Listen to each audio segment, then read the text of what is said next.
இங்கு பெரும்பாலான மக்கள் அதிக பணம் சம்பாதிக்கிறது மட்டும்தான் பேசுகிறாங்களே தவிர யாரும் அந்த மணியை நம்ம கரெக்டாக மேனேஜ் பண்ணுறது, நம்ம ஏர்ன் பண்ணுற மணியை எப்படி கரெக்டாக செலவு பண்ணுறதை பற்றி பேசுகிறதே இல்லை. நம்ம வாழ்க்கையில் பணம் சம்பாதிக்கிறது எவ்வளோ முக்கியமோ அதே போல் தான் நம்ம சம்பாதிச்ச பணத்தை கரெக்டாக பார்த்துக்கிறது ரொம்ப முக்கியம். நீங்கள் ரொம்ப கஷ்டப்பட்டு சம்பாதிக்கிற பணத்தை நம்ம எந்த அளவு கரெக்டான வழியில் யூஸ் பண்ணணும். ஸோ நீ இந்த பணத்தை கரெக்டான இடத்துல இன்வெஸ்ட் பண்ணணும், சேவ் பண்ணணும், அண்ட் சரியான முறையில் அந்த பணத்தை நீங்கள் செலவு பண்ணணும். இதுக்கு எஃபெக்டிவான வழிகள் நிறையா இருக்குது. அதை தெரிஞ்சுக்கிறது மூலிமா உங்களோட பணத்தை கரெக்டான வழியில் செலவு பண்ணுறதுக்கு முடியும். நம்ம மணியை மேனேஜ் பண்ணுறதுல ஒரு முக்கியமான விஷயம் என்னென்னா, நம்ம எவ்வளோ மணியை செலவு பண்ணுறது ட்ராக் பண்ணுறதும் அதை நம்ம அப்பப்போ கரெக்டாக பிளான் பண்ணி செலவு பண்ணுறது தான். இப்படி பண்ணுறது மூலிமா தேவையில்லாத விஷயத்துக்காக நீங்கள் உங்கள் மணியை செலவு பண்ணாமல் இருக்கிறதுக்கு ஹெல்ப்ஃபுல்லாக இருக்கும். உங்கள் மணியை கண்ட்ரோலாக செலவு பண்ணுறதுக்கு யூஸ்ஃபுல்லாக இருக்கும்.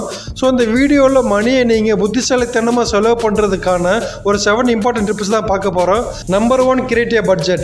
உங்கள் செலவுக்கேற்ற பட்ஜெட்டை உருவாக்குங்கள். நம்ம செலவுக்கேற்ற மாதிரி நம்ம பட்ஜெட்டை உருவாக்குறது பண நிர்வாகத்தோட முக்கியமான ஒரு வழி. இது ரொம்ப எளிமையான விஷயம் கூட சொல்லலாம். இது பல நூற்றாண்டுகளாக யூஸ் பண்ணிட்டு வராங்க. இது உங்கள் பட்ஜெட்டை நீங்கள் உருவாக்குறதுக்கு முதல்ல உங்கள் சேலரி எவ்வளோ, உங்கள் வாழ்க்கை முறை எப்படி இருக்குது, அண்ட் உங்களோட விருப்பங்களோட அடிப்படையில் ஒவ்வொரு மாதம் நீங்கள் செலவு பண்ணிக்கூடிய பணத்தை நீங்கள் மதிப்பிடுங்க.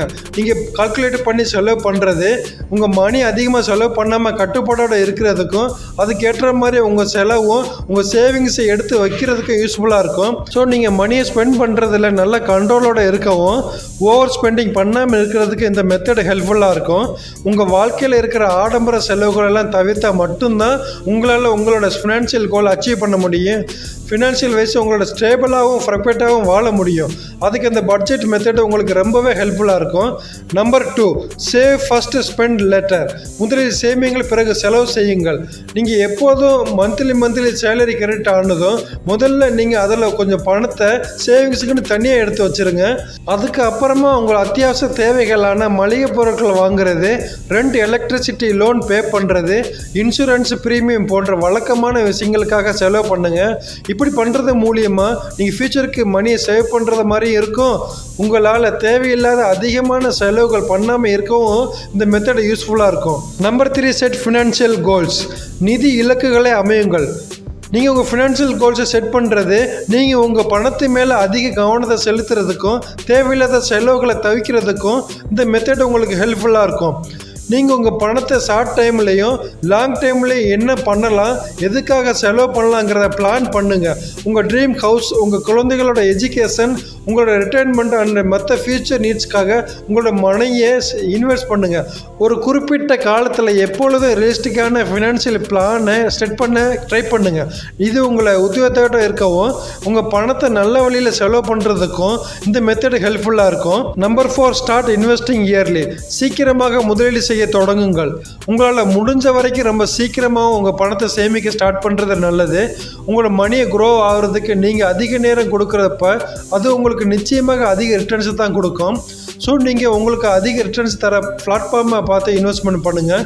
Investing platform like share market, fixed deposit, mutual fund, industry fund, கிரிப்டோன்னு இந்த மாதிரி நிறைய ஹை ரிட்டர்ன் தரக்கூடிய பிளாட்ஃபார்ம் இருக்குது. அந்த ரிஸ்க்கும் கம்மி தான்.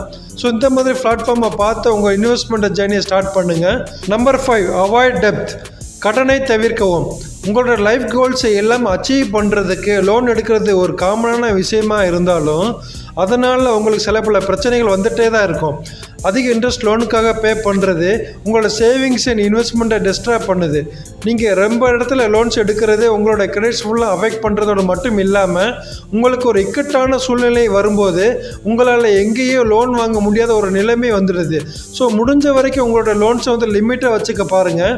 நீங்கள் அதிகமாக கிரெடிட் கார்டை யூஸ் பண்ணுறதும் அதிகமான கடன் வாங்குறதும் உங்களோட ஃபியூச்சரை அஃபெக்ட் பண்ணுறதோடு இல்லாமல் உங்களுக்கு ஃபினான்ஷியல் வைஸும் அதிக பேர்டனாக தான் கொண்டு வரும். Number 6, saves early. முன்கூட்டியே சேமிக்கவும். நீங்கள் எவ்வளோ சீக்கிரமாக உங்கள் சேவிங்ஸ் ஹேபிட்டை ஸ்டார்ட் பண்ணுறீங்களோ அவ்வளோ சீக்கிரமாக நீங்கள் சேமிக்கிறது நல்லது. இது ஒரு எக்ஸாம்பிள் மூலயமா பார்ப்போம். இப்போ பேர்சன் ஏங்கிறவர் அவரோட 30 to 60 ஏஜ் வரைக்கும் மந்த்லி 10,000 சேமிக்கிறாருன்னு வச்சுக்கோங்க. அதாவது அவர் 1 இயருக்கு 1,20,000 சேமிக்கிறாரு.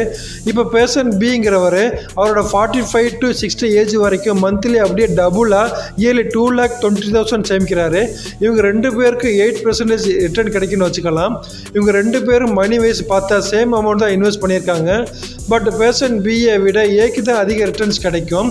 பிகாஸ் காம்பவுண்ட் இன்ட்ரெஸ்டோட பியூட்டியே அதுதான். ஸோ இதில் இருந்து புரிஞ்சுக்கணும் இது நீங்கள் சீக்கிரமாக சேவ் பண்ணுறது எவ்வளோ முக்கியமான ஒரு விஷயம்னு. So please save and invest early. Number 7, ensure protection against emergencies. அவசர நிலைகளுக்கு எதிராக பாதுகாப்பை உறுதி செய்யுங்கள். நம்ம வாழ்க்கையில் எந்த நேரத்தில் வேணாலும் என்ன வேணாலும் நடக்கலாம். ஸோ அதுக்கு நம்ம எப்போவுமே ஃபினான்ஷியலாக ப்ரிப்பேராக தான் இருக்கணும்.